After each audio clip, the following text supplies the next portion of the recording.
ಗೀತಾ ಸಂಸಾರ ಸಂತೆಗೆ ಸ್ವಾಗತ.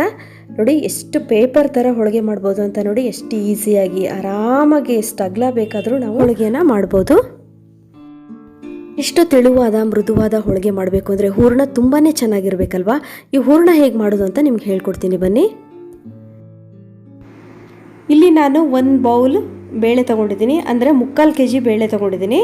3 ಲೋಟ ಬೇಳೆ ಇದೆ ನೋಡಿ. 1 kg ಬೆಲ್ಲ ಈ ಕಡೆ ಇಟ್ಕೊಂಡಿದ್ದೀನಿ ನೋಡ್ರಿ, ಪ್ಯಾಕಲ್ಲೇ ಇದೆ. ಇವಾಗ ನಾವು ಬೆಲ್ಲನ ಪುಡಿ ಮಾಡ್ಕೊಳ್ಳೋಣ.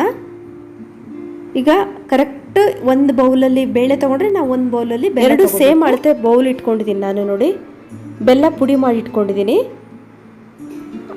ಬೇಳೆ ಫುಲ್ ಇದೆ ನೋಡಿ, ಬೆಲ್ಲ ಸ್ವಲ್ಪ ಕಡಿಮೆ ಮಾಡಿದ್ದೀನಿ ನಾನು. 3/4 kg ಬೆಲ್ಲನೇ ತೊಗೊಂಡಿದ್ದೀನಿ, ಅದರಲ್ಲಿ ಸ್ವಲ್ಪ ಬೆಲ್ಲ ತೆಗೆದಿದ್ದೀನಿ. ಅಂದರೆ ಸ್ವಲ್ಪ ಬೆಲ್ಲ ಕಡಿಮೆ ಹಾಕಿದರೆ ಹೋಳಿಗೆ ರುಚಿಯಾಗತ್ತೆ. ತುಂಬ ಬೆಲ್ಲ ಹಾಕಿಬಿಟ್ರೆ ಹೋಳಿಗೆ ಅಷ್ಟು ರುಚಿಯಾಗೋದಿಲ್ಲ, ಅಂದರೆ ಜಾಸ್ತಿ ತಿನ್ನಲಿಕ್ಕಾಗೋದಿಲ್ಲ ಹೋಳಿಗೆ. ಅದಕ್ಕೆ ಸ್ವಲ್ಪ ಬೆಲ್ಲ ತೆಗ್ದಿದ್ದೀನಿ ನೋಡಿ. ಅಂದರೆ 3/4 kg ಬೆಲ್ಲ, 3/4 kg ತೊಗರಿಬೇಳೆ, ಅದರಲ್ಲಿ ಸ್ವಲ್ಪ ಬೆಲ್ಲ ತೆಗ್ದಿದ್ದೀನಿ ನೋಡಿ. ಇಲ್ಲಿ ನಾನು ತೊಗರಿಬೇಳೆ ತೊಗೊಂಡಿದ್ದೀನಿ, ನೀವು ಬೇಕಾದರೆ ಕಡಲೆಬೇಳೆನೂ ತೊಗೋಬೋದು. ಕೆಲವರು ಅರ್ಧ ಕಡಲೆಬೇಳೆ ಅರ್ಧ ತೊಗರಿಬೇಳೆನೂ ತೊಗೊತಾರೆ. ನಾನಿಲ್ಲಿ ಫುಲ್ಲು ತೊಗರಿಬೇಳೆ ತೊಗೊಂಡಿದ್ದೀನಿ. ನಮ್ಮ ಕಡೆಯೆಲ್ಲ ನಾವು ತೊಗರಿಬೇಳೆನೇ ಯೂಸ್ ಮಾಡೋದು, ಅದಕ್ಕೋಸ್ಕರ 7 ರಿಂದ 8 ಏಲಕ್ಕಿ ತೊಗೊಂಡಿದ್ದೀನಿ. ಇವಾಗ ನಾವು ತೊಗರಿಬೇಳೆನ ತೊಳ್ಕೊಳ್ಳೋಣ ನೀರಿಂದ ಚೆನ್ನಾಗಿ. 1-2 ಸಲ ತೊಳ್ಕೊಳ್ಳೇಬೇಕು ತೊಗರಿಬೇಳೆನ ನೋಡಿ. ಈ ಥರ ತೊಳ್ಕೊಬೇಕು. ಈ ರೀತಿ ನಾವು ಕೈಯಿಂದ ಗಿವ್ಚಿ ತೊಗರಿಬೇಳೆ ತೊಳ್ಕೊಬೇಕು. ನೆಕ್ಸ್ಟು 1 ತಪ್ಪಲಿ ತೊಗೊಂಡಿದ್ದೀನಿ ನೋಡಿ, ಸ್ಟೀಲಿಂದ ದೊಡ್ಡ ತಪ್ಪಲಿ ತೊಗೋಬೇಕಾಗತ್ತೆ. 3/4 kg ಅಂದರೆ ಸ್ವಲ್ಪ ದೊಡ್ಡದೇ ಬೇಕಾಗತ್ತೆ ನೋಡಿ, ಈ ಸೈಜಿಂದು. ನೀವು ತೊಗರಿಬೇಳೆ ಎಷ್ಟು ತೊಗೊಂಡಿರ್ತೀರೋ ಅದೇ ಅಳತೆಯಲ್ಲೇ 5 ಬೌಲ್ ನೀರು ತೊಗೋಬೇಕು. ನೀವು ತೊಗರಿಬೇಳೆ ಎಷ್ಟು ತೊಗೊಂಡಿರ್ತೀರೋ ಅದೇ ಅಳತೆಯಲ್ಲೇ ಲೋಟದಲ್ಲಿ ತೊಗೊಳ್ಳಿ, ಲೋಟದ 5ರಷ್ಟು ತೊಗರಿಬೇಳೆ 5ರಷ್ಟು ನೀರು ತೊಗೋಬೇಕು. ಬೌಲಲ್ಲಿ ತೊಗೊಂಡಿದ್ರೆ ಬೌಲು ಅಷ್ಟೇ ಅದೇ ಅಳತೆಯಲ್ಲೇ 5 ಪಟ್ಟು ನೀರು ತೊಗೋಬೇಕು. ನಿಮ್ಗೆ ಆವಾಗ ತೊಗರಿಬೇಳೆ ಬೇಯಿಸಿರ್ತೀವ್ರಲ್ಲ ಅದು ಕಟ್ ಸಿಗತ್ತೆ ನಿಮಗೆ. ಗ್ಯಾಸನ್ನು ಹೈ ಫ್ಲೇಮಲ್ಲಿಟ್ಟು ನೀರನ್ನು ಚೆನ್ನಾಗಿ ಕುದಿಸ್ಕೋಬೇಕು ನಾವು ನೋಡಿ. ಈ ಥರ ಪ್ಲೇಟ್ ಮುಚ್ಚಿ ಕುದಿಸಿದ್ರೆ ಬೇಗ ಕುದಿಯುತ್ತೆ. ಇವಾಗ ನೀರು ಕುದೀತು ನೋಡಿ, ಚೆನ್ನಾಗಿ ಕುದೀತಾ ಇದೆ. ಈ ಟೈಮಲ್ಲಿ ನಾವು ತೊಳೆದಿಟ್ಟಿರುವಂತಹ ತೊಗರಿಬೇಳೆನ ಹಾಕಬೇಕು. ಕಡಲೆಬೇಳೆ ಇದ್ರೂ ಅದನ್ನು ಸಹಿತ ಇದೇ ಮೆಥಡಲ್ಲೇ ಮಾಡೋದು. ಇವಾಗ ನಾನು ತೊಗರಿಬೇಳೆ ಹಾಕ್ತಾ ಇದ್ದೀನಿ. ಇದಕ್ಕೆ ತೊಗರಿಬೇಳೆ ಹಾಕಿಬಿಟ್ಟು ಒಂದ್ಸಲ ನಾವು ಚೆನ್ನಾಗಿ ಮಗ್ಚಬೇಕಾಗತ್ತೆ. ಈ ಥರ ಚೆನ್ನಾಗಿ ಮಗ್ಚಬೇಕು. ಇದಕ್ಕೆ ನಾವು ಪ್ಲೇಟ್ ಮುಚ್ಚಬಾರ್ದು, ಯಾಕಂದರೆ ಬೇಳೆ ಉಕ್ಕತ್ತೆ ಅದಕ್ಕೋಸ್ಕರ. ಇವಾಗ ನಾವು ಪ್ಲೇಟ್ ಮುಚ್ಚಬಾರ್ದು, ಹಾಗೇ ನಾವು ಬೇಯಿಸ್ಕೋಬೇಕು ನೋಡಿ. ಈ ಥರ ಬೇಯುತ್ತೆ ನೋಡಿ, ಈ ಥರ ಬೇಯಿಸ್ಕೋಬೇಕು. ಅಂದರೆ ನಾವು ಮುಟ್ಟಿದ ತಕ್ಷಣ ಅದು ಪುಡಿ ಆಗಬೇಕು. ಅಂದರೆ ತೊಗರಿಬೇಳೆ ಗಟ್ಟಿ ಇರೋದು ಸ್ವಲ್ಪ ಸೈಡೆಲ್ಲ ಒಡೆದಿರುತ್ತೆ, ಆ ಥರ ನಾವು ಬೇಯಿಸ್ಕೋಬೇಕಾಗತ್ತೆ. ಮಿಕ್ಸಿಗೆ ಹಾಕಿದ ತಕ್ಷಣ ತುಂಬ ಚೆನ್ನಾಗಿ ನೈಸಾಗಿ ರುಬ್ಕೋಬೋದು ಈ ಥರ ಆದರೆ ನಾವು. ಆಮೇಲೆ ಬೇಳೆ ಕಟ್ಟು ಚೆನ್ನಾಗಿ ಬಿಟ್ಟಿರುತ್ತೆ ಈ ಥರ ಬೆಂದರೆ ಬೇಳೆ ನೋಡಿ. ಕ್ಲೋಸಪ್ಪಲ್ಲಿ ತೋರಿಸ್ತಾ ಇದ್ದೀನಿ ನೋಡಿ. ಈ ಥರ ಚೆನ್ನಾಗಿ ಬೇಯಬೇಕಾಗತ್ತೆ ನೋಡಿ. ಕಟ್ಟು ಎಷ್ಟು ಚೆನ್ನಾಗಿ ಬಿಟ್ಟಿದೆಯಲ್ವಾ. ಬೇಳೆ ಸಾರು ಮಾಡಲಿಕ್ಕೆ ತುಂಬಾ ಚೆನ್ನಾಗಾಗತ್ತೆ ಈ ಥರ ಕಟ್ಟು ಚೆನ್ನಾಗಿ ಬಿಟ್ಟರೆ. ಇವಾಗ ನಾವು ಬೇಳೆ ಬೇರೆ ಮತ್ತು ಕಟ್ಟು ಬೇರೆ ಎರಡೂ ಸಪ್ರೇಟ್ ಮಾಡ್ಕೋಬೇಕು. ನಾವು ಇವಾಗ ಫಿಲ್ಟ್ರ್ ಮಾಡೋಣ, ಅಂದರೆ ಬಸಿಯೋದು ಅಂತಾರೆ. ಅದನ್ನು ನಾವು ಈ ಥರ ಸೋಸ್ಕೋಬೇಕಾಗತ್ತೆ. ಈ ಥರ ಸಾಣಿಗೆಯಲ್ಲಿ ನಾವು ಹಾಕ್ಕೊಂಡ್ರೆ ಆವಾಗ ತೊಗರಿಬೇಳೆ ಕಟ್ಟು ಕೆಳಗಡೆ ಬರುತ್ತೆ, ಬೇಳೆ ಮಾತ್ರ ಮೇಲೆ ಉಳ್ಕೊಳುತ್ತೆ ನೋಡಿ. ಈ ಥರ ಸ್ವಲ್ಪ ನಾವು ಸೌಟಿಂದ ನಾವು ಈ ಥರ ಮಿಕ್ಸ್ ಮಾಡಿದರೆ ಕೆಳಗಡೆ ಎಲ್ಲ ಕಟ್ಟು ಕೆಳಗಡೆ ಬರುತ್ತೆ, ಬೇಳೆ ಮಾತ್ರ ಮೇಲೆ ಉಳಿಯುತ್ತೆ. ಬೆಂದಂಥ ತೊಗರಿಬೇಳೆನ ಪ್ಲೇಟ್ ಇಟ್ಬಿಟ್ಟು ಬೇಕಾದರೆ ಬಸ್ಕೋಬೋದು, ಅದು ಒಂದು ಈಸಿ ಮೆಥಡ್ ನೋಡಿ. ಇದನ್ನು ನಾವು ಒಂದು ಪಾತ್ರೆಗೆ ಹಾಕೊಳ್ಳೋಣ. ಬೇಳೆ ಬಸಿದಂಥ ಸೋಸಿದಂಥ ಬೇಳೆನ ಒಂದು ಪಾತ್ರೆಗೆ ಹಾಕೊಳ್ಳೋಣ. ನೆಕ್ಸ್ಟ್ ನಾವು ಇದಕ್ಕೆ ಪುಡಿ ಮಾಡಿದಂಥ ಬೆಲ್ಲನ ಮಿಕ್ಸ್ ಮಾಡೋಣ. ಆಮೇಲೆ ಏಲಕ್ಕಿ ಪುಡಿ ಮಾಡಿರ್ತೀವಲ್ಲ ಅದನ್ನು ಇದಕ್ಕೆ ಹಾಕೊಳ್ಳೋಣ. ನಮಗೆ ಇಲ್ಲಿ ಹೋಳಿಗೆ ಬೆಲ್ಲ ಅಂತಲೇ ಸಿಗುತ್ತೆ. ಬೆಲ್ಲವನ್ನು ಕುದಿಸಿ ಸೋಸುವಂಥ ಪ್ರಮೇಯ ಇರೋದಿಲ್ಲ, ಒಳ್ಳೆ ಬೆಲ್ಲ ಸಿಗುತ್ತೆ ನಮ್ಮ ಸೈಡು. ನಾವು ಈ ಥರ ನಾವು ಹೂರಣ ಮಾಡ್ಕೋಬೇಕಾದ್ರೆ ದಪ್ಪ ತಳ ಇರೋ ಪಾತ್ರೆನಾರು ಉಪಯೋಗಿಸ್ಕೊಬೋದು, ಇಲ್ಲ ತೆಳು ಸ್ಟೀಲಿನ ಪಾತ್ರೆನಾರು ಇಟ್ಕೋಬೋದು. ಸ್ಟೀಲಿನ ಪಾತ್ರೆ ಇಟ್ಕೊಂಡ್ರೆ ನಾವು ಅಲ್ಲೇ ನಿಲ್ಲಬೇಕಾಗತ್ತೆ ನೋಡಿ. ಬೆಲ್ಲ ಕರಗ್ತಾ ಇದೆ, ಈ ಥರ ಬೆಲ್ಲ ಕರಗ್ತಾ ಬರುತ್ತೆ, ನೀರು ಥರ ಆಗುತ್ತೆ, ಹೆದ್ರೋಕೆ ಹೋಗ್ಬೇಡಿ. ಇದು ನೀರಿರೋದು ಆಮೇಲೆ ಗಟ್ಟಿ ಆಗ್ತಾ ಬರುತ್ತೆ. ಸ್ವಲ್ಪ ಹೊತ್ತು ಕುದ್ದು ಆಮೇಲೆ ತನ್ನಷ್ಟು ತಾನೇ ಗಟ್ಟಿ ಆಗುತ್ತೆ ನೋಡಿ. ಈ ಥರ ಪ್ಲೇಟ್ ಮುಚ್ಚಿಟ್ಬಿಟ್ರೆ ಆರಾಮಾಗಿ ಅದು ತನ್ನಷ್ಟಾನೆ ಕುದ್ಬಿಟ್ಟು ಗಟ್ಟಿಯಾಗತ್ತೆ ನೋಡಿ. ಚೆನ್ನಾಗಿ ಕುದ್ದು ಬೇಳೆ ಮತ್ತು ಬೆಲ್ಲ ಪಾಕ ಈ ಥರ ಬಂದುಬಿಡುತ್ತೆ ನೋಡಿ. ಈ ಥರ ಇಷ್ಟಾದ ತಕ್ಷಣ ನೀವು ಆರಿಸ್ಕೊಂಡ್ಬಿಡ್ಬೇಕು. ಆವಾಗ ತುಂಬ ಚೆನ್ನಾಗಿ ಬೇಳೆ ಹೂರಣ ತಯಾರು ಮಾಡ್ಕೋಬೋದು ನಾವು. ಇವಾಗ ಇದನ್ನು ಸ್ವಲ್ಪ ಆರಿದ ತಕ್ಷಣ ಮಿಕ್ಸಿಗೆ ಹಾಕೊಳ್ಳೋಣ. ಜಾಸ್ತಿ ಏನು ಆರಕ್ಕೆ ಬಿಡೋದು ಬೇಡ, ಸ್ವಲ್ಪ ಆರಿದ್ರೆ ಸಾಕು. ಇಲ್ಲಿ ನಾನು ಬೇಳೆ ಬೆಲ್ಲ ಪಾಕವನ್ನು ಗ್ರೈಂಡರಿಗೆ ಹಾಕ್ತಾ ಇದ್ದೀನಿ. ನೀವು ಗ್ರೈಂಡರಿಗಾರ ಹಾಕೋಬೋದು, ಇಲ್ಲ ಮಿಕ್ಸಿಗಾದರೂ ಹಾಕೋಬೋದು.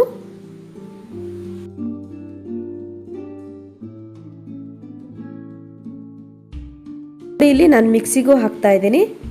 ಮಿಕ್ಸಿಲೂ ಹಾಕ್ಕೊಂಡು ಆರಾಮಾಗಿ ನೀವು ರುಬ್ಕೊಬೋದು. ಯಾವುದು ನಿಮ್ಗೆ ಅವೈಲೇಬಲ್ ಇದೆಯೋ ಅದನ್ನು ನೀವು ಯೂಸ್ ಮಾಡ್ಕೊಳ್ಳಿ. ಈ ಥರ ನೀವು ರುಬ್ಕೋಬೇಕು ನೋಡಿ, ನೈಸಾಗಿ ನೋಡಿ. ಈ ಥರ ಚೆನ್ನಾಗಿ ನೀವು ರುಬ್ಕೋಬೇಕಾಗತ್ತೆ ನೋಡಿ. ತೋರಿಸ್ತಾ ಇದ್ದೀನಿ ನೋಡಿ. ರುಬ್ಬಿದ ತಕ್ಷಣ ಈ ಥರ ಉಂಡೆ ಕಟ್ಟಲಿಕ್ಕೆ ಬರುತ್ತೆ ನೋಡಿ. ಆರಾಮಾಗೆ ಹೀಗೆ ಉಂಡೆ ಕಟ್ಕೋಬೇಕು ನಾವು, ಹೂರಣದ ಉಂಡೆ. ಒಂದು ವೇಳೆ ನಿಮಗೆ ಸ್ವಲ್ಪ ನೀರಾಯಿತು ಅಂದರೆ ಸ್ವಲ್ಪ ಆರ್ಲಿಕ್ಕೆ ಬಿಡಿ. ಅದು ರುಬ್ಬಿದಾಗ ಸ್ವಲ್ಪ ನೀರು ಅನಿಸ್ತು ಅಂದರೆ ಸ್ವಲ್ಪ ಆರ್ಲಿಕ್ಕೆ ಬಿಟ್ಟರೆ ಮತ್ತೆ ಗಟ್ಟಿಯಾಗತ್ತೆ. ತಕ್ಷಣ ಬೇಕು ಅಂದರೆ ನೀವು ಫ್ರಿಜ್ಜಲ್ಲಿ ಇಟ್ಕೊಂಡ್ರೂ ಫ್ರೀಝರಲ್ಲಿ ಗಟ್ಟಿಯಾಗತ್ತೆ. ಅಯ್ಯೋ ಹೂರಣ ನೀರಾಯ್ತಲ್ಲ ಅಂಥೇಳಿ ವ್ಯಥೆ ಪಡೋದಕ್ಕಿಂತ ಫ್ರೀಝರಲ್ಲಿ ಇಟ್ಟರೆ ಬೇಗ ನಿಮಗೆ ಗಟ್ಟಿಯಾಗಿ ಚೆನ್ನಾಗಿ ಹೂರಣ ಸಿಗತ್ತೆ ನೋಡಿ. ನೀವು ಎಲ್ಲ ಹೂರಣವನ್ನು ಫುಲ್ ಉಂಡೆ ಈ ಥರ ಕಟ್ಟಿಡೋದು ಬೇಡ, ಸ್ವಲ್ಪ ಉಂಡೆ ಕಟ್ಟಿಟ್ಕೊಳ್ಳಿ, ಯಾಕಂದರೆ ಒಣಗಿಬಿಡುತ್ತೆ. ಮತ್ತು ಇದು ಖಾಲಿ ಆದಮೇಲೆ ನೆಕ್ಸ್ಟು ಇನ್ನೊಂದು ಸ್ವಲ್ಪ ಉಂಡೆ ಕಟ್ಕೊಳ್ಳಿ ನೋಡಿ. ಈಗ ಹೋಳಿಗೆ ಪೇಪರ್ ಅಂತ ಸಿಗುತ್ತೆ ಅಂಗಡಿಗಳಲ್ಲೆಲ್ಲ, ದಿನಸಿ ಅಂಗಡಿಲೂ ಈ ಥರ ಪೇಪರ್ ಸಿಗುತ್ತೆ ನಿಮಗೆ. ಈ ಥರ ಪೇಪರ್ ತೊಗೊಂಬಂದರೆ ನಿಮಗೆ ಹೋಳಿಗೆ ಮಾಡಲಿಕ್ಕೆ ತುಂಬಾ ಈಸಿ ಆಗುತ್ತೆ. ಈ ಪೇಪರಿಗೆ ನೀವು ಎಣ್ಣೆ ಹಚ್ಕೋಬೇಕು ಈ ಥರ ನೋಡಿ. ಎಣ್ಣೆ ಹಚ್ತಾ ಇದ್ದೀನಿ. ನೆಕ್ಸ್ಟು ನೀವು ಕಣಕ ಅಂದರೆ ಹಿಟ್ಟನ್ನು ತೊಗೊಂಬಿಟ್ಟು, ಕಲಸಿದ ಹಿಟ್ಟನ್ನು ತೊಗೊಂಬಿಟ್ಟು ಉಂಡೆ ಕಟ್ಟಬೇಕು ಈ ಥರ. ಅದನ್ನು ಸ್ವಲ್ಪ ಅಗಲ ಮಾಡ್ಕೋಬೇಕು. ಅಗಲ ಮಾಡ್ಕೊಂಬಿಟ್ಟು ಈ ಥರ ಈ ಹೂರಣದ ಉಂಡೆಯನ್ನು ಇದರಲ್ಲಿ ಇಡಬೇಕು ನೋಡಿ. ಎಡ್ಜಿರುತ್ತಲ್ಲ, ಉಳಿದಿರುತ್ತಲ್ಲ ಈ ಕಡೆ ಹಿಟ್ಟು, ಅದನ್ನೆಲ್ಲ ಈ ಥರ ಎಳೆದುಬಿಟ್ಟು ಮೇಲ್ಗಡೆ ತಂದು ಮಿಡ್ಲಲ್ಲಿ ಕೂರಿಸ್ಕೋಬೇಕು ಈ ಥರ. ಆಮೇಲೆ ಈ ಥರ ರೋಲ್ ಮಾಡಬೇಕು ಈ ಥರ ನೋಡಿ. ಆವಾಗ ಎಲ್ಲ ಸೆಟ್ ಆಗಿಬಿಡುತ್ತೆ ನಿಮ್ಮದು ಉಂಡೆ ನೋಡಿ. ನೀಟಾಗೆ ಕವರ್ ಆಯ್ತಲ್ವ. ಇವಾಗ ನಾವು ಇದನ್ನು ಈ ಪೇಪರಿಗೆ ಎಣ್ಣೆ ಹಚ್ಚಿಬಿಟ್ಟು ನೋಡಿ ಈ ಥರ ತಟ್ಕೋಬೇಕು. ಈ ಥರ ಸ್ವಲ್ಪ ದೊಡ್ಡದು ಮಾಡ್ಕೋಬೇಕು ನಾವು.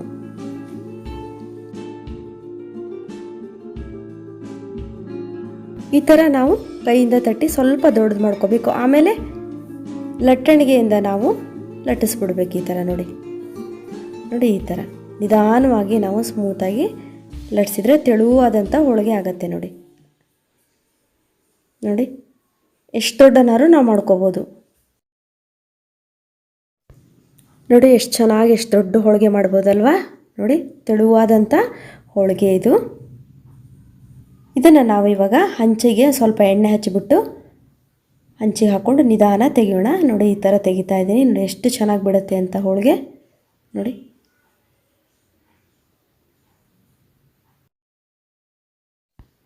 ಇವಾಗ ಮಗ್ಚ್ ಹಾಕಿದ್ದೀನಿ. ಅದನ್ನು 2 ಸೈಡ್ ಬೇಯಿಸ್ಕೊಂಡ್ರೆ ಸಾಕು, ನಾವು ಬೆಂದ್ಬಿಡುತ್ತೆ. ಅಂದರೆ ಸ್ಟವ್ ಸಣ್ಣ ಇಟ್ಕೋಬೇಕು, ಅಂದರೆ ಸಿಮ್ಮಲ್ಲಿ ಇಟ್ಕೋಬೇಕು ನಾವು. ಸ್ಟವ್ನ ನಿಧಾನವಾಗಿ ಬೇಯಿಸ್ಕೋಬೇಕು. ಒಂದೇ ಸಲ ಫ್ಲೇಮನ್ನು ದೊಡ್ಡಕ್ಕೆ ಇಟ್ಕೋಬಾರ್ದು, ಹೊತ್ತೋಗ್ಬಿಡುತ್ತೆ ಹೋಳಿಗೆ ನೋಡಿ. ಎಷ್ಟು ಚೆನ್ನಾಗಿ ಬೆಂದಿದೆಯಲ್ವ ನೋಡಿ. ಹೋಳಿಗೆ ಎಷ್ಟು ಚೆನ್ನಾಗಾಯ್ತಲ್ವ. ಸ್ಮೂತಾದಂಥ, ತೆಳುವಾದಂಥ, ಮೃದುವಾದಂಥ ಹೋಳಿಗೆ ತಯಾರಾಯಿತು. ಇವಾಗ ಇನ್ನೊಂದು ಮೆಥಡಲ್ಲಿ ಮಾಡೋದು ಹೇಳ್ತೀನಿ ನೋಡಿ. ಹೋಳಿಗೆನ ಈ ಥರ ನಾವು ಹೂರಣ ತುಂಬ್ಕೊಂಡಾದಮೇಲೆ ಸ್ವಲ್ಪ ಈ ಥರ ನಾವು ಅಗಲ ಮಾಡ್ಕೋಬೇಕು ಹೋಳಿಗೆನ. ಆಮೇಲೆ ಇದಕ್ಕೆ ನಾವು ಒಂದು ಪ್ಲಾಸ್ಟಿಕ್ಕಿನ ಶೀಟ್ ಇಟ್ಕೋಬೇಕು. ಕೆಲವರಿಗೆ ಲಟ್ಸಕ್ಕೆ ಬರೋದಿಲ್ಲಲ್ಲ, ಅವರಿಗೆ ಈ ಥರ ಒಂದು ಹೊಸ ಮೆಥಡ್ ಇದು. ತುಂಬ ಜನ ಮಾಡ್ತಾರೆ, ಆದರೆ ಇದು ಒಂದು ಮೆಥಡ್. ಇಟ್ಕೊಂಡ್ಬಿಟ್ಟು ಈ ಥರ ನಾವು ಅದನ್ನು ಹೀಗೆ ಪ್ರೆಸ್ ಮಾಡಬೇಕು. ನಿಧಾನವಾಗಿ ಪ್ರೆಸ್ ಮಾಡ್ತಾ ಬಂದರೆ ಅಗಲ ಆಗ್ತಾ ಹೋಗುತ್ತೆ ನೋಡಿ. ಪ್ರೆಸ್ ಮಾಡ್ತಾ ಅಗಲ ಮಾಡ್ತಾ ಹೋಗಬೇಕು. ಫುಲ್ಲು ಸರ್ಕಲ್ ಥರ ಬರುತ್ತೆ. ತುಂಬ ಚೆನ್ನಾಗಿ ಅಗಲ ಆಗುತ್ತೆ ನೋಡಿ. ಎಷ್ಟು ಚೆನ್ನಾಗಿ ಅಗಲ ಆಯಿತು ನೋಡಿ. ಸ್ವಲ್ಪ ನಂದು ಕ್ಯಾಮ್ರಾ ಈ ಸೈಡ್ ಬಂದಿಲ್ಲ, ಅರ್ಧ ಅಷ್ಟೇ ಕವರ್ ಆಗಿದೆ. ಆಮೇಲೆ ನಾನು ನೋಡಿದೆ ಹೀಗಾಗಿದೆ ಅಂತ. ತುಂಬ ಚೆನ್ನಾಗಿ ಬರುತ್ತೆ. ತುಂಬ ಈಸಿ ಮೆಥಡ್ ಇದು ಸಹಿತ ನೋಡಿ. ಈಗ ನಾವು ಪ್ರೆಸ್ ಮಾಡಿ ಹೇಗಂದರೆ ಅಗಲ ಆಗೇ ಬಿಡುತ್ತೆ ಹೋಳಿಗೆ. ಸ್ಮೂತಾಗಿ, ತೆಳುವಾಗಿ, ತುಂಬ ಮೃದುವಾದಂಥ ಹೋಳಿಗೆನ ನಾವು ಈ ಥರ ಮೆಥಡಲ್ಲೂ ಮಾಡ್ಬೋದು. ನೀವು ಎಷ್ಟು ತೆಳು ಬೇಕಾದರೂ ಮಾಡ್ಕೋಬೋದು ಮತ್ತು ಎಷ್ಟು ದೊಡ್ಡ ಸೈಜ್ ಅಳತೆನೂ ಮಾಡ್ಕೋಬೋದು. ನೋಡಿ, ಇದು ನಿಧಾನವಾಗಿ ಮತ್ತು ಪ್ಲಾಸ್ಟಿಕ್ಕಿನ ಮೇಲ್ಗಡೆ ಕವರ್ ತೆಗೆದ್ಬಿಟ್ಟು ಹೋಳಿಗೆ ಎಲೆ ಇದ್ದರೆ ಇಲ್ಲ ಬಾಳದೆಲೆಲ್ಲೂ ನೀವು ಈ ಮೆಥಡ್ ಮಾಡ್ಬೋದು. ನೀವು ಹಂಚಿಗೆ ಹಾಕೊಂಡ್ಬಿಡ್ಬೋದು. ನೋಡಿದ್ರಲ್ಲ ಫ್ರೆಂಡ್ಸ್, ಹೇಗೆ ನಾವು ಈಸಿಯಾಗಿ ಹೋಳಿಗೆ ಮಾಡ್ಬೋದು ಅಂತ. ನಾನು ಸುಲಭವಾಗಿ ಕಣಕ ಅಥವಾ ಹೋಳಿಗೆ ಹಿಟ್ಟನ್ನು ಮಾಡುವಂತಹ ವಿಡಿಯೋವನ್ನು ಆಲ್ರೆಡಿ ಮಾಡಿದ್ದೀನಿ. ಅದರ ಲಿಂಕನ್ನು ಡಿಸ್ಕ್ರಿಪ್ಷನ್ ಬಾಕ್ಸಲ್ಲಿ ಕೊಟ್ಟಿರ್ತೀನಿ, ನೀವು ಬೇಕಾದರೆ ಚೆಕ್ ಮಾಡ್ಕೊಳ್ಳಿ. ಇದುವರೆಗೂ ನನ್ನ ವಿಡಿಯೋ ನೋಡೋದಕ್ಕೆ ನಿಮಗೆಲ್ಲರಿಗೂ ಧನ್ಯವಾದಗಳು. ಮತ್ತು ನಿಮಗೆಲ್ಲರಿಗೂ ಯುಗಾದಿ ಹಬ್ಬದ ಶುಭಾಶಯಗಳು. ಇದೀಗ ಬಂದ ಸುದ್ದಿಯ ಪ್ರಕಾರ ಇಡೀ ಭಾರತ ದೇಶವೇ 21 ದಿನಗಳ ಕಾಲ ಲಾಕ್ಡೌನ್ ಆಗಿದೆ. ದಯವಿಟ್ಟು ನೀವು ಹೊರಗಡೆ ಎಲ್ಲೂ ಹೋಗದೆ ಮನೆಯಲ್ಲೇ ಇದ್ದು ಯುಗಾದಿ ಹಬ್ಬವನ್ನು ಆಚರಣೆ ಮಾಡಿ. ಮನೇಲೇ ಆರಾಮಾಗಿರಿ, ಸೇಫ್ ಆಗಿರಿ. Be happy, take care, bye.